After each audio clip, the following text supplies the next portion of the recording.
প্রতি বিদ্বেষ করেছ, তুমি অন্য আমার প্রতি জুলুম করেছ, আমার উজরত আমাকে দিয়ে দাও, পারবে না তোমার। তখন এই ব্যক্তির যত নেকামল আছে সব তারা কি করবে, কেড়ে নিয়ে যাবে।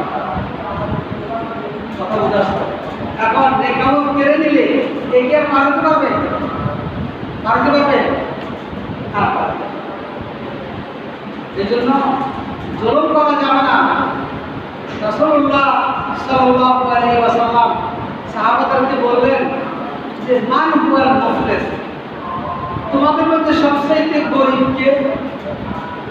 তখন সাহাবায়ে কেরাম বললেন যে আমাদের মধ্যে যার টাকা পয়সা নাই, ধন দৌলত নাই, সে ব্যক্তি হলো গরিব।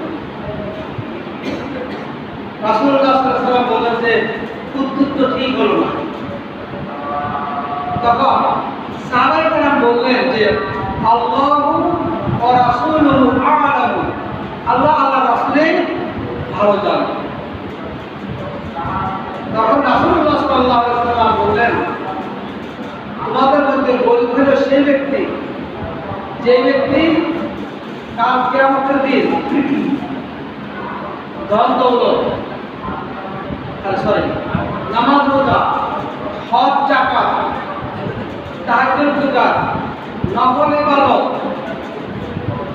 নফল দান করা, এরকম অনেকগুলো নেকামলের একটা অনেক সুযোগ নিয়ে এসে আসবে, অনেকগুলো নেকামল নিয়ে আসবে।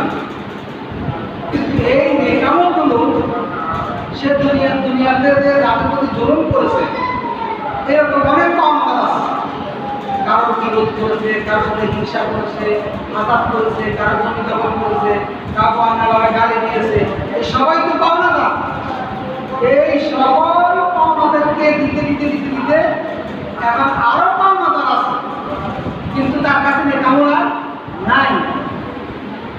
এখন যারা পাওনাদার আছে তাদের বদামত কেটে এনে ওই ব্যক্তির আমল নামার মধ্যে যোগ করা হবে। রাসূলুল্লাহ সাল্লাল্লাহু আলাইহি ওয়াসাল্লাম বললেন যে এই ব্যক্তির উপর কথা বুঝে আসছে? কথা বুঝে আপনি হাদিসটা বুঝছেন তো? হাদিস তাহলে গরিবটাকে যে ব্যক্তি এইভাবে দুনিয়াতে জুলুম করার কারণে এইভাবে সব দিয়া আর জুলের বদের বোঝাটাও নিজেদের কাঁধে দিতে হলো এই ব্যক্তির উপর। কথা বুঝে আসছে? এখন দুনিয়াতে আমরা কিভাবে চলবো এবার আমাদের চিন্তা করার বিষয়। আমরা অনেকে পাওনাদারের সাথে জুলুম করি। একজনের কাছে টাকা নিলাম, ঋণ নিলাম, বা কোনোভাবে কোনো আমার কাছে পাওনা আছে, আমি তারা ঘুরাইলাম, আজকে না কাল, কালকে না পরশু, আমার কাছে টাকা আছে কি দিব না? এটাও এক প্রকার কি, এটাও এক প্রকার চোখ। মাতালুল গানি জুলমুন, কোন ঋণের টাকা, কোন পাওনা টাকা পরিশোধ করতে গরিমাসি করা, এটা আল্লাহ বলেছেন মাতালুল গানিয়া জুলমুন, এটা হলো জুলুম। জুলমু ইউহিল্লু ইনসাহু ওয়া উকুবাতুহু। এরপরে স্ত্রীর প্রতি আমরা আমাদের জুলুম করি। এক নম্বর হলো দেনমোহর না দেওয়া, দুই নম্বর হলো পুরুষ ঠিক মতন পুরুষ না দেওয়া, স্বামীর থেকে প্রাপ্ত অধিকার সময় স্ত্রীকে না দেওয়া, এটাও জুলুম। আপনি মনে হচ্ছেন আমার স্ত্রী, আমার গোলাম, আমার দাসী, আমি তারা আনছি, এইভাবে কেউ মনে করে থাকেন, এইভাবে কেউ মনে আপনি জলম, আপনি কোনো জলম করবেন স্ত্রীর উপরে। আপনি এটা মনে করেন না যে মানে আপনি এই একটা মহিলা ঘরে এনেছেন, এটা আপনার গোলাম, এটা আপনার গোলামিত্ব করবে না। আপনি যদি স্ত্রীকে দিয়ে বেশি কাজ করান, বেশি খাটান, তার প্রতি দয়া, অনুভূতি, তার রোগ হয়েছে তাই ডাক্তার দেখাবেন না, আপনার সন্তানের জন্য দিকটা কাঁদে, কিন্তু বউ এখন আর বউ দরকার নাই, বউকে আপনার খেয়াল নাই, এটা জুলুম। এটা কি জুলুম? আজকে আপনার সাথে স্ত্রীর অনেক সম্পর্ক, কালকে আমাদের দিনে সম্পর্ক আর থাকবে না। সেদিন আপনার কাছ থেকে কন্যায় তার অধিকার সে আদায় করে দিবে। কথা বলেছে স্ত্রী বিয়া করছে, এই মহিলা বিয়া করে আপনি এটা মনে করেন না যে মানে আপনি এটা তো আপনার গোলাম, এটা একটা পশু। সারাদিন হাঁড়ি পাতিল মাছবে, রান্না বান্না করবে, গরুর মতন খাটবে, আর আমার অর্ডার পালন করবে, আর উল্টা পাল্টা করলে পিঠে লাগাই দেবে, অথবা তালাকের ভয় দেখানো, 1, 2, 3 তালাক। আমাদের দেশের পুরুষেরা হাজার হাজার কবিরা গুনাহ করে এই ক্ষেত্রে। স্ত্রী ব্যাপারে সাবধান থাকবেন, কারণ স্ত্রীর মধ্যে কোনো জরুর না হয়। এটা আল্লাহ রাব্বুল আলামিন কোরআনে বলেছেন, ফালা আনসাবা বাইনাহুম ইয়াওমাইযিন ওয়ালা ইয়াতাসাআলুন।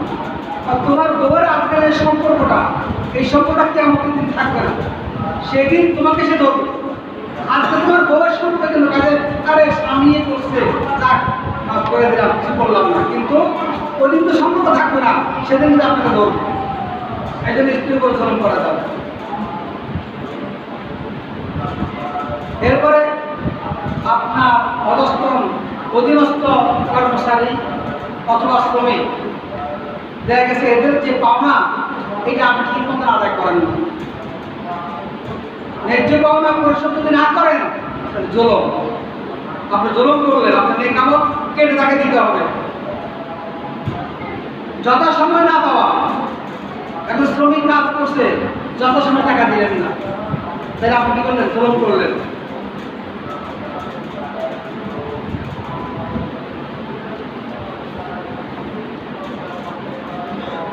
আল্লাহ রাব্বুল আলামিন হাদিসে কুদসিতে ইরশাদ করেন রাসূলুল্লাহ সাল্লাল্লাহু আলাইহি সাল্লাম যে আল্লাহ রাব্বুল আলামিন 3 প্রকার মানুষের বিরোধিতা করবেন কিয়ামতের দিন। কয় প্রকার? 3 প্রকার মানুষের বিরোধিতা করবেন। 1 নম্বর হলো বিশ্বাসঘাতক, আমানতের খেয়ানতকারী। যারা আমানতের খেয়ানত করে তাদের বিপক্ষে আল্লাহ রাব্বুল আলামিন নিজেই খাটবেন। 2 নম্বর হলো স্বাধীন মানুষকে যারা কীর্তিদার বানায় রাখে। কথা বুঝেন না? আপনার আদম ব্যবসা যারা করে তারা কি করে? বিষা ভূষা পাঠায় আর তারা বিক্রি করবেন। এই যে সে একজন মানুষকে আর তারা বিক্রি করে দিল, এটা অত্যন্ত কঠিন ছিল, বড় কবিরা গুনাহ। আদম ব্যবসাটাই যেন একটা কবিরা গুনাহের একটা আকাঙ্ক্ষা। এখন স্বাধীন মানুষ তার অস্তিত্বহীন করে দেয়, তারা ওদের সাথে কন্ট্যাক্ট করে টাকা খাইয়া, মানে অনেক টাকা খাইয়া ওদের কাছে বিক্রি করে দেয়, আর ওরা এই ইচ্ছা মতো তারা ব্যবহার করে। কবিরা গুনাহ এবং জুলুম। আজকে হাজারো নারী আছে যারা আজকে সৌদি আরব কান্ট্রিতে গিয়ে কান্নাকাটি করছে, তাদের চোখের পানি বিশ্বাস করতে পারলে কত কষ্ট তাদের। কারা করেছে এটা? এই দেশের আদম ব্যবহারীরা জানেন। এরপরে আপনি শ্রমিক কর্মচারী নিয়োগ করেন আর তাকে কি করেন না, পয়সা দেন না, এই ব্যক্তির বিরুদ্ধে কি আল্লাহ নিজে সরাসরি কাটবেন। আল্লাহ এদের বিরুদ্ধে মামলা করবেন এবং বাদী হবেন আল্লাহ নিজে এই আসামির বিরুদ্ধে। এরপরে আরেকটা শ্রেণীর লোক আছে জবাব করি, সেটা হলো জালেমের সহযোগী হওয়া। জালেমের সহযোগী হওয়া মনে করেন স্থানীয় একজন লোক অস্থানীয় লোকের মধ্যে জুলুম করতেছে, এখন আপনি বাড়ি আপনি এলাকায় বাড়ি করছেন, আপনি তার সাথে তাল মিলিতেছেন, আপনি কি করলেন? জালেমের জুলুমের সহযোগিতা করলেন। এই জালেমের জুলুমের সহযোগিতা করা করবেন না। আপনি কি করলেন? ওই বসের কাছে একটু ভাড়া হয়ে গেলেন, বসের কাছে ভাড়া হতে মানে জালেমে করতেন, কিন্তু কোনো জালেমের সহযোগিতা যারা করবে তারাও জালেম, তারাও কি জালেম। এই জন্য বলছে জালেমের সহযোগী যারা হবে তাদেরও কি একই অবস্থা হবে। আল্লাহ বলছেন ওয়ালা তারকানু ইলাল্লাযীনা যালামু ফাতামাসসাকুম নার। কোন জালেমের তোমরা সহযোগী হও না। যদি তোমরা জালেমের সহযোগী হও, ফাতামাসসাকুম নার, জালেমকে যেভাবে জাহান্নামের আগুন ধরবে তোমাকেও ধরবে। আছেন না? অনেক আছেন না, মানে জি বছর দালালি করেন, নেতার দালালি করে আপনি জুলুম করলেন, এই যে দালালিটা করলেন, এই যে জালেমের সহযোগী হলেন, আল্লাহ বলছেন ওয়ালা তারকানু ইলাল্লাযীনা জালামু ফাতামাসসাকুমুন নার। যদি জালেমের সহযোগী হও, জালেমের সহযোগিতা করো, তাহলে তোমাকেও আপনি পাকড়াও করা হবে। এই যে জুলুম করা যাবে। আল্লাহ বলছেন বায়াতে উহশুরুন লাযীনা জালামু, জালেমদেরকে আমি কি করব? একত্রিত করব। কোথায়? জাহান্নাম। সাথে বলছেন তো আজওয়াজুহুম, এবং এই জালেমের সাথে যারা জড়িত ছিল তাদেরকে। কথা বোঝা যাচ্ছে? যদি স্ত্রী সহযোগিতা করে, সেই স্ত্রীও কি ওই জালেমের সাথে জাহান্নামে যাবে। কথা বোঝা যাচ্ছে?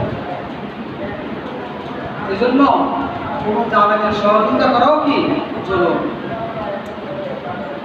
ওয়াকাল ইসলাম মান আনা জালিমান সুল্লাতা, রাসূল বলেন যে ব্যক্তি জালেমের সহযোগিতা করবে আর জালিমকে তার উপর লেলি দেওয়া হবে।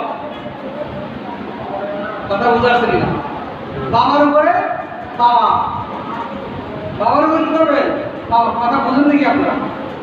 অর্থাৎ আপনি যে আপনি যে জুলুম করলেন, এখন সুল্লাতা আইলাই আপনার উপরে আরো বড় জালেমকে চাপাই দেওয়া হবে। তখন তো দুই হবে। আপনি এই কথা মনে করেন না যে আপনি জালেম হইয়া জুলুম করে সেরে যাবেন না, উপর থেকে আরো কি বড় জালেম আপনাকে আইসা আব্দুল্লাহ হাত দিন। আজকের এই যে সাহেব কাণ্ড, মালেক কাণ্ড, কত কাণ্ড করতেছেন, ক্যাসিও কাণ্ড, এরা একসময় মনে করছে আমরা কি, আমরা বাংলাদেশ সব, বাংলাদেশে আমরা বই কি আছে না? এরকম দলের চেয়ারম্যান ছিল, খুব কাছের লোক ছিল, তাদের অস্তিত্ব কোথায়? অর্থাৎ কি তাদের জমিনটা যখন পরিপক্ক হয়ে গেল, তখন আরো করে শক্তি তার উপর কি হলো? চাপি দেওয়া হলো, তাদের অস্তিত্ব কি হলো? বিলীন হয়ে গেল।